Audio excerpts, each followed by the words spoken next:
रानी रुद्रमा देवी की कहानी।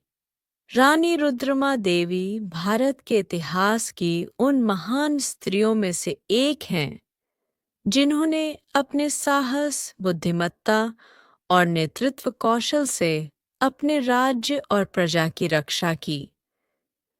रुद्रमा देवी दक्षिण भारत के काकतीय वंश की शासिका थीं और 13वीं सदी में उनके शासन ने महिलाओं के सशक्तिकरण और अद्वितीय नेतृत्व क्षमता का प्रमाण दिया। यह कहानी न केवल उनकी वीरता की गाथा है, बल्कि उस दौर के समाज और राजनीति के बारे में भी गहराई से समझने का अवसर प्रदान करती है। रुद्रमा देवी का जन्म 1259 ईस्वी के आसपास काकतीय वंश के महाराज गणपति देव के घर हुआ। उनका जन्म एक पुत्री के रूप में हुआ, लेकिन उनके पिता उन्हें एक पुत्र के समान मानते थे। उस समय समाज में पुरुष प्रधान व्यवस्था थी और एक महिला का शासक बनना असामान्य था। लेकिन गणपति देव ने अपनी बेटी को राजकाज की शिक्षा दी और उन्हें शासन के योग्य बनाया। गणपति देव ने रुद्रमा देवी का पालन पोषण एक राजकुमार की तरह किया। उन्हें युद्ध कौशल, घुड़सवारी, धनुर्विद्या, रणनीति और प्रशासन की गहन शिक्षा दी गई। उनकी अद्भुत प्रतिभा और साहस के कारण उनके पिता ने उन्हें राज्य का उत्तराधिकारी घोषित किया। 1261 ईस्वी में गणपति देव ने अपनी बेटी रुद्रमा देवी को सहशासक घोषित किया। यह निर्णय उस समय के पुरुष प्रधान समाज के लिए चौंकाने वाला था।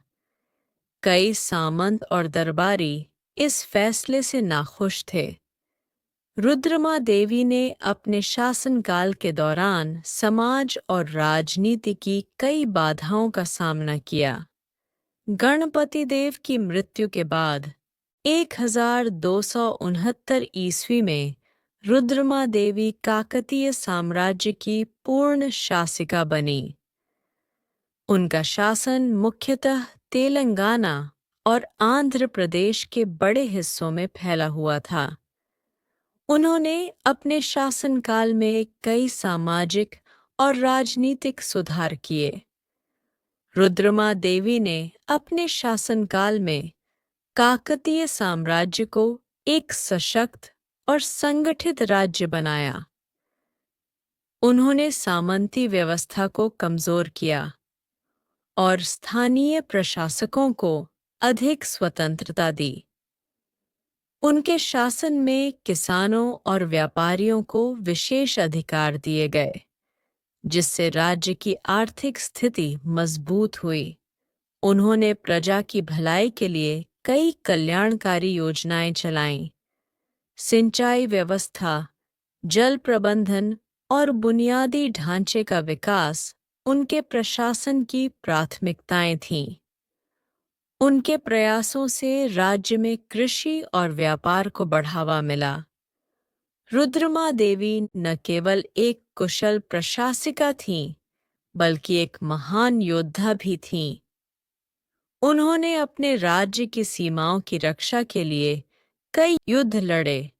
उनके शासनकाल में यादव, पांड्य और चालुक्य शासकों से संघर्ष हुआ, लेकिन उन्होंने हमेशा अपने साम्राज्य को बचाए रखा।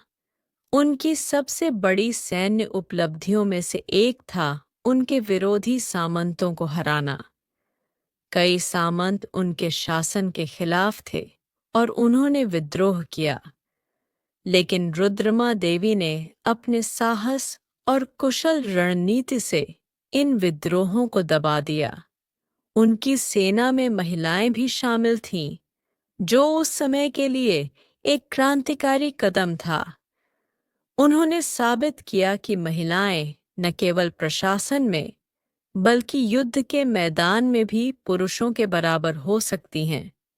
रुद्रमा देवी का नेतृत्व उनके साहस और दूरदृष्टि का प्रमाण था। उन्होंने अपने शासनकाल में हमेशा अपनी प्रजा की भलाई को प्राथमिकता दी। उनके शासन में महिलाएं अधिक सशक्त हुईं और समाज में उनकी स्थिति में सुधार हुआ। रुद्रमा देवी की कहानी यह भी सिखाती है कि एक व्यक्ति की शक्ति और दृढ़ संकल्प कैसे समाज और राजनीति की रूढ़ियों को तोड़ सकता है। उनके शासनकाल ने यह साबित किया कि महिलाओं में भी नेतृत्व और शासन की अद्वितीय क्षमता होती है। रुद्रमा देवी की मृत्यु 1289 ईस्वी के आसपास हुई। उनके निधन के बाद भी उनका योगदान और उनकी वीरता का प्रभाव लंबे समय तक बना रहा। उनके बाद काकतीय साम्राज्य कमजोर होने लगा, लेकिन उनका नाम इतिहास में अमर हो गया। उनकी स्मृति में तेलंगाना और आंध्र प्रदेश के लोग आज भी उन्हें आदरपूर्वक याद करते हैं। उनकी कहानी न केवल महिलाओं के सशक्तिकरण का प्रतीक है, बल्कि यह दिखाती है कि कैसे एक व्यक्ति समाज में बदलाव ला सकता है। रानी रुद्रमा देवी भारतीय इतिहास की उन महान विभूतियों में से एक हैं जिन्होंने अपने साहस, बुद्धिमत्ता और नेतृत्व क्षमता से अपने राज्य और प्रजा की रक्षा की। उनकी कहानी हमें यह सिखाती है कि समाज और राजनीति की रूढ़ियों को तोड़कर एक नई दिशा दी जा सकती है। रुद्रमा देवी की विरासत आज भी प्रेरणा का स्रोत है। उनका जीवन इस बात का प्रमाण है कि सच्चा नेतृत्व केवल सत्ता में होने से नहीं, बल्कि जनता की सेवा और भलाई से परिभाषित होता है। उनकी वीरता, दूरदर्शिता और प्रशासनिक कौशल आने वाली पीढ़ियों के लिए एक मिसाल है।